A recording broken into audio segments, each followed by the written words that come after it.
Okay, let's unpack this. Imagine if the path to true strength, health, and even happiness wasn't about adding more things, more supplements, more gadgets, more conveniences, but precisely the opposite. Mm, What if it was about removing things? right. Today, we're taking a deep dive into a profoundly counterintuitive idea that kind of flips our modern assumptions on their head, Mm. the power of the subtractive strategy, or via negativa. We're drawing insights from a really fascinating discussion centered on Nassim Nicholas Taleb's concept of anti-fragility. What's fascinating here is how this perspective fundamentally challenges our deeply ingrained tendency to solve problems by constantly adding. Yeah, we always want more. We instinctively reach for more information, more technology, more medications. But this idea suggests that removing fragilities, shedding the unnecessary, or even embracing certain mild stressors can lead to genuine improvement, Yeah. making us not just robust, able to withstand shocks, but actually Oh, yeah, anti-fragile. fragile. Gaining from it. Exactly. Gaining and improving from disorder, volatility, and chaos. It's a radical shift from our typical approach to problem solving, suggesting that sometimes, well, the best way forward is to step back and take things away. So our mission today is to explore how this powerful idea shows up in surprising, often overlooked areas of life. We're talking diet, medicine, even how we think about wealth, Mm-hmm. our relationship with technology, and even our deeply held views on, well, mortality. Get ready for some aha moments that might make you rethink not just your daily habits, but maybe, potentially, your entire philosophy of living and thriving in this complex world. Let's start with the core concept at play here. Anti-fragility. Mm-hmm. Most of us get resilience that's bouncing back after a challenge, right? Getting back to where you were. Returning to baseline. But anti-fragility, this is something else. It's much more potent. It's about getting stronger, improving, even thriving when you're exposed to volatility, stress, random. Yeah, think of a system, maybe even like the immune system after exposure to a pathogen. It doesn't Mhm. just recover, it learns, it builds defenses, it gets stronger for the next time. Exactly. It learns from the shock. Yeah. And the main tool for getting there, as our sources suggest, is via negativa, this subtractive strategy. Less is more. Less is often more, yeah. Particularly when it comes to identifying and removing harmful or unnecessary things from our lives or systems. It's about taking away what makes us fragile. Instead of always piling on. Right. Instead of constantly piling on things we think are beneficial additions, which, can often just add more complexity and new weaknesses. Like trying to sculpt something. You're not adding clay, you're chipping away everything that isn't the masterpiece. I like that analogy. And if we connect this to the bigger picture, the central idea is that systems, whether biological, social, personal, maybe even economic, often improve far more effectively by finding and getting rid of weaknesses, vulnerabilities, or just excess. Rather than constantly tweaking. Yeah, rather than trying to endlessly optimize or add layers of complexity. I mean, think about it. Many of our modern problems actually come from this additive approach. We see a problem, we add something new to fix it. Which creates another problem. Exactly. Which creates unforeseen side effects, or iatrogenics, which I know we'll get into later. Via Negativa offers this powerful, often overlooked path to real resilience and robust growth. So it suggests that sometimes the best progress comes from just stepping back, simplifying, shedding the non-essential. It's a total reorientation, away from seeking perfection through piling things on towards achieving strength through, well, smart omission, intelligent removal. And this isn't just theory, right? The sources point out how it shows up in everyday life, things we barely notice.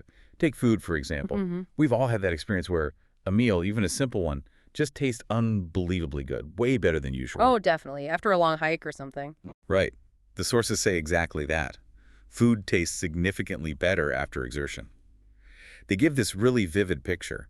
Construction laborers seem happier with ham and cheese bag than businessmen with Michelin's 3-star meals. Wow. Now, this isn't just about being tired of fancy food, right? It hints at something deeper, an intrinsic satisfaction that comes from actually earning our comforts, from creating a biological need that makes the fulfillment so much more powerful. The laborer has used up energy. Their body needs those calories. In a way, the businessman, maybe fresh from his air-conditioned office, just doesn't, physiologically. It's such a stark contrast to how we often live now, with effortless consumption. Food always available, no physical effort required beforehand. Exactly. It points to this deep, almost primal connection between effort and reward, a kind of earned pleasure. Earned pleasure. Yeah, the body, through the exertion, has created a state of mild deprivation, a stressor. And that stressor then amplifies the satisfaction you get from eating. So the absence of easy comfort enhances the presence of satisfaction later. Precisely. It's a subtle but powerful example of via negativa at work. You remove the constant easy access or you add the physical challenge, and the experience is heightened. It's not about denying pleasure.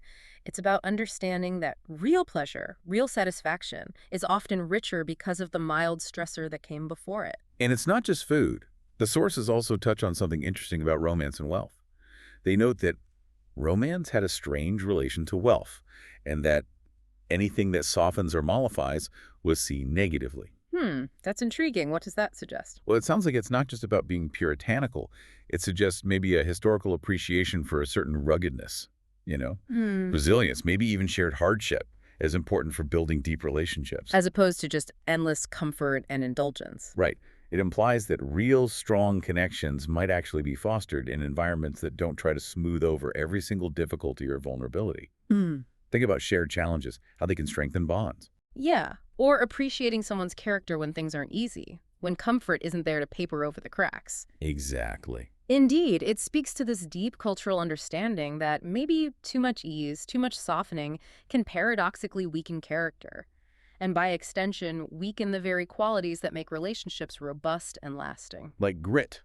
Perseverance. Yeah, facing challenges together, that shared struggle that builds mutual respect and deep affection. So anything that softens or mollifies would be seen as, well, harmful to developing those crucial qualities. So excessive wealth or comfort could actually weaken romance by removing the very stressors that forge depth and authenticity. It's a really profound thought, isn't it? Especially today when we're obsessed with making everything smooth, effortless, comfortable. What if some friction is actually good for us, good Yeah. for our connections? And here's where it gets really interesting. This isn't just us looking back and applying a modern theory. Our sources show this idea has deep historical roots. This idea of finding strength in subtraction has been around. History, it seems, has always been a bit wary of comfort. Mm-hmm. While the sources say the reputation for decadence is a bit overdone in some historical accounts, they also say history consistently disliked comfort and understood its side effect. So there's this long-standing intuition that too much ease leads to fragility, not just for people, but for whole societies. Yeah, a persistent warning against luxury and unearned comfort making things fall apart. This is a crucial historical perspective. It shows this isn't some new fad, it's a recurring theme. The sources specifically mention the Semitic split, this historical divergence between desert tribes and city dwellers. Okay, desert versus city. Yeah. The city's comfort, with all its material stuff, distractions, ease of living, was often linked, at least in narrative, to physical and moral decay, gossip, and decadence. So not just getting physically soft, but character erosion too. That was the perception. Loss of discipline, weaker community bonds. And in stark contrast, you have the culture of the desert depicted as full of poetry, chivalry, contemplation, rough episodes, and frugality. Wow, quite the contrast. It paints a clear picture. One path of perceived softness leading to decline. The other path of rugged vitality, clarity, resilience. Both shaped by the level of comfort or deprivation. The desert demanded self-reliance, fostered a connection to basics, while the city's distractions could lead to superficiality. It's fascinating how this even shows up in really profound spiritual practices. Yeah. The source points out that historically, the city dweller repairs to the desert for purification. Purification? Yeah, think about Christ's 40 days in the Judean desert, intense fasting, solitude, Right. or St. Mark starting a whole tradition of asceticism in the Egyptian desert. Right. And it wasn't just about, feeling closer to God necessarily. It seems like it was a deliberate act, intentionally seeking a harsher, simpler environment to find clarity, discipline, strength, things maybe lost in the noise and comfort of the city. A strategic removal of excess to build inner fortitude. Exactly. And this wasn't just a few isolated cases, was it? The source talks about an epidemic of monasticism in the Levant. An epidemic. Yeah, and the most striking example visually is Saint Simeon, who apparently spent 40 years on top of column of North Syria. 40 years on a column. Wow. Incredible. But it wasn't just Christians. The Arabs, too, kept that tradition, shedding possessions to go silent, barren, and empty space, often with mandatory fasting. So these aren't just weird historical footnotes. They represent a kind of societal recognition. That voluntary deprivation, deliberately shedding stuff and comfort, embracing austerity, offered a powerful path, A path to a different kind of strength, mental clarity, spiritual purity, a purification that could maybe only come from removing the world's excesses. So these seemingly extreme practices were actually effective ways to get to a robust inner state. That's what it suggests. Which raises a really important question. Is there something fundamentally human about needing to periodically go back to a state of voluntary deprivation, stripping away the layers of comfort and convenience? These historical and spiritual practices, they weren't just about faith or self-punishment. They cultivated resilience, clarity, character in a way that the city life, with all its comforts, tended to erode. They seemed to intuitively get that removing external stuff could lead to internal robustness, inner strength forged in intentional deprivation.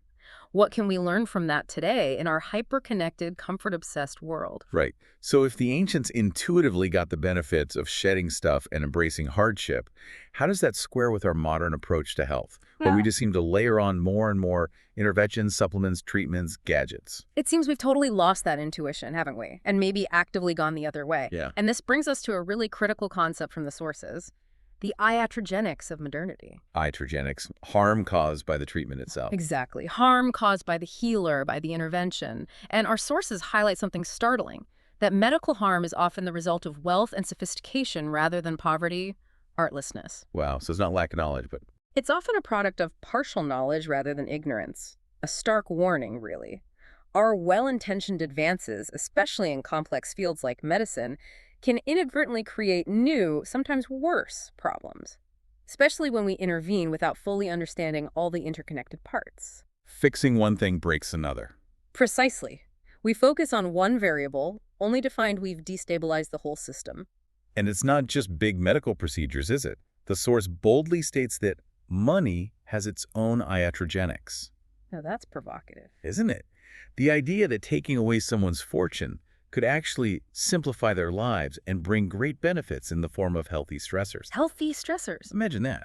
Being poor, if one does it right, meaning consciously, intentionally leveraging the lack of excess, might not be completely devoid of benefits. It totally flips our usual thinking about wealth, suggesting that too much comfort, too many easy resources can make us fragile, by shielding us from the very stressors we need to stay robust and adaptable. Like the constant ability to just buy your way out of any discomfort weakens your natural coping skills. It challenges us to really think about where the line is between helpful intervention and harmful over-intervention, especially with health.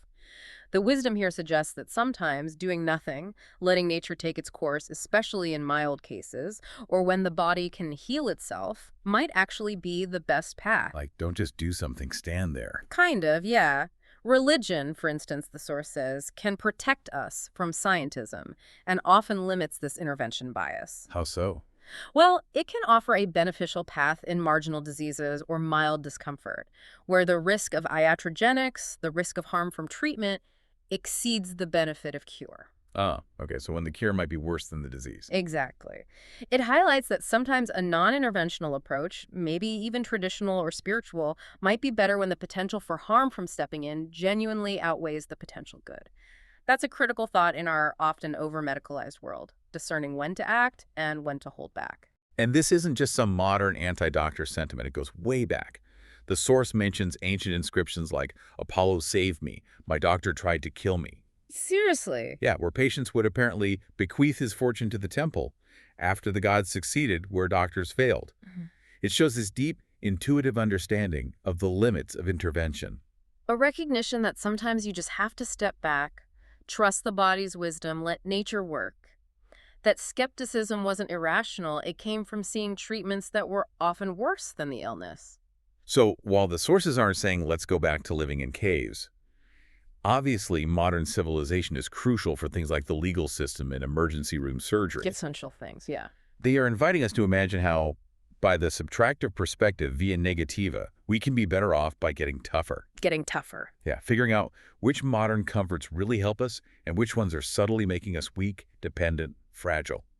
Finding that sweet spot where civilization's benefits don't totally undermine our built-in human robustness. And the sources give some pretty specific examples of what this getting tougher might look like. Little comforts that might actually be making us fragile by removing necessary mild stressors. Like what? Things like no sunscreen, no sunglasses if you have brown eyes, no air conditioning, no orange juice, no smooth surface, no soft drink, no complicated pills, no loud music, no elevator, no juicer. Wow, okay. Some of those seem pretty basic. Yeah. No AC, no elevator. Well, think about it. Each one, while seemingly harmless and designed for comfort, takes away a mild stressor or a natural interaction our bodies are arguably built to handle, maybe even benefit from. Okay, explain. Like sunscreen. Constant sunscreen prevents natural vitamin D production, limits our skin's adaptation to sunlight. Air conditioning makes us less adaptable to temperature changes. Always walking on smooth surfaces might weaken our foot muscles and our sense of balance. Proprioception. Proprioception, body awareness. Right. These aren't huge deprivations, just removing layers of artificial ease that shield us from natural variation. And these small subtractions add up. The source suggests they can make a big difference in overall vitality. It uses these striking contrasts, like comparing my friend, the godfather, the pal and sister lifestyle, who is extremely fit in his 70s, with the pear-shaped billionaires Rupert Murdoch or Warren Buffett or others in the same age group. Ooh, vivid imagery. It really underscores the argument, doesn't it? That a life embracing some natural friction, physical engagement, varied experience, instead of constantly eliminating it, can lead to a much more robust, vital life, even way into old age. It's about how you live day to day, not just how much money you have. Let's switch gears to diet. This is an area where naive rationalism, as the source calls it, seems to have really taken hold, maybe misguidedly. We get bombarded with messages about perfectly balanced meals, counting everything, eating constantly. The 3 square meals plus snacks. Exactly. But what if that's totally misaligned with how we're biologically designed? And what if it's actually contributing to modern health problems? Well, what's fascinating here is how these ancient religious practices, like fasting, which we often see as just spiritual discipline, Yeah. how they line up with new scientific understanding about episodic deprivation. The sources talk about the Greek Orthodox calendar, almost 200 days of fasting per year. 200 days. Yeah, described as harrowing fasts, almost no animal products, no sweets, sometimes even no olive oil. The sources present these periods of intentional scarcity as powerful tools against the iatrogenics of abundance. Harm caused by too much. Right. Arguing these fasts aren't just discipline, they make the wanted food taste better, like we talked about earlier, and can even produce euphoria. It suggests a deep biological adaptation to scarcity cycles that our constant modern eating just ignores. Our bodies aren't built for endless plenty, they thrive on cycles. It really changes how you think about food. The source goes further, explaining our biological adaptation to randomness in food. It says our systems are inherently anti-fragile to randomness in food delivery and composition, at least within certain ranges. Meaning we're designed to handle ups and downs. Exactly. Yeah. Our bodies compensate for deprivation with abundance later. Like during feast days, people ravenously eat lamb on Easter days, then consume high quantities of fatty red meat for a while thereafter, Yeah. making up for the fasts. So it's not just psychological wanting it more, it's physiological compensation. Right. Our bodies evolved to handle that variability, turning inconsistency into a strength, not a weakness. Our metabolism is designed for that dynamic ebb and flow, not constant sameness. Which leads to this crucial point about the randomness of human nutrition, evolutionarily speaking. Humans are omnivores, not just because we can eat anything, but in response to more variegated environments with unplanned, haphazard, and what is key, serial availability of source. Meaning we ate whatever we could find whenever we found it. Pretty much. The source uses this great predator versus herbivore analogy. Cows, herbivores, eat steadily but need to work extremely hard to metabolize all that grazing and complex digestion. Lions, predators, need to rely on more luck, maybe only succeed on a small fraction of hunts. But when they eat, they get quick and easy way all these nutrients. Okay. And the conclusion drawn is, when we are herbivorous, we eat steadily. When we are predators, we eat more randomly. Hence, the protein needs to be consumed randomly for statistical reasons. Wow. That completely challenges the standard advice of steady, regular meals. Yeah, it directly attacks the balanced meal as this pervasive, maybe harmful, modern myth. The idea that we need such balance at every meal is just wrong, according to these sources. Not every meal has to be perfect. Exactly. The source argues balanced meal is a biggest myth that has been spread across in nutrition that doesn't go along with how evolution functions. I mean, think about it. Hunter-gatherers did not get a balanced way on your meal 4 times a day. They ate what was available when it was available, in varying amounts. And the consequences of our modern, steady, balanced eating. Dire, apparently. This constant, predictable intake is directly linked to the entire metabolic syndrome and type 2 diabetes that are plaguing countries like India, which rapidly adopted Western diets. So our pursuit of metabolic balance through constant eating is ironically making us metabolically fragile and sick. It seems that way. Which raises that important question again. Why did it take so long for science and rational thinking to question this balanced meal dogma? It shows how deeply ingrained habits, culture, and seemingly logical but maybe naive thinking can just obscure biological reality and evolutionary wisdom. And how those ancient religious fasts had this intuitive wisdom science is only now catching up to. Exactly. It points to that intervention biases. Again, assuming more intervention, more balancing is always better. Okay, let's talk about breakfast. The most important meal of the day, right? That's what we've been told forever. Fortify ourselves with breakfast. It's deeply ingrained. But what if this seemingly obvious, universally accepted idea is actually harmful, or at least unnecessary? The source says it's been progressively shown to be harming humans, providing no benefits unless one has worked for it beforehand. Worked for it. Right. The construction worker. Yeah. We're not designed to be receiving foods from the delivery person. In nature, we have to expand energy to eat. Lions hunt. They don't get room service. Giving people food, especially carbs, before they've expended energy and are physiologically ready. It must confuse the body's signals for hunger, energy use, everything. Indeed. And the evidence is growing that intermittently depriving organisms of food has been shown to engender beneficial effects on many functions. Beneficial effects from not eating. Yeah. The sources give some really striking examples. Walter Longo observed that prisoners in concentration camps got less sick in the first phase of food restriction. Wow, that's unexpected. Isn't it? And mice in initial starvation can withstand high dose of chemotherapy without physical side effects. Remarkable. How does that even work? Well, scientists now rationalize these effects with a process called autophagy. Autophagy. It literally means self-eating. Self-eating. Yeah, it's a basic cellular process where cells start eating themselves, breaking down old or damaged proteins and reusing the parts to build new, healthy cells. It's like a cellular vacuum cleaner effect, clearing out junk. Okay. And this process, triggered by the absence of food, is the key to longevity, suggesting that periods without eating are crucial for cellular repair, renewal, and overall health. It's a built-in self-renewal mechanism. And finally, another often dismissed activity that fits this subtractive idea. Just plain walking. Walking. In our obsession with efficiency, we've replaced easy, natural movement with cars, trains, and intense, structured gym workouts. Naive rationalism makes many think walking is useless, right? Especially compared to HIE or heavy weights. Yeah, why walk when you can run or lift? So people do these ignominious power walks, sometimes with weights, thinking they need to maximize everything. But they miss something.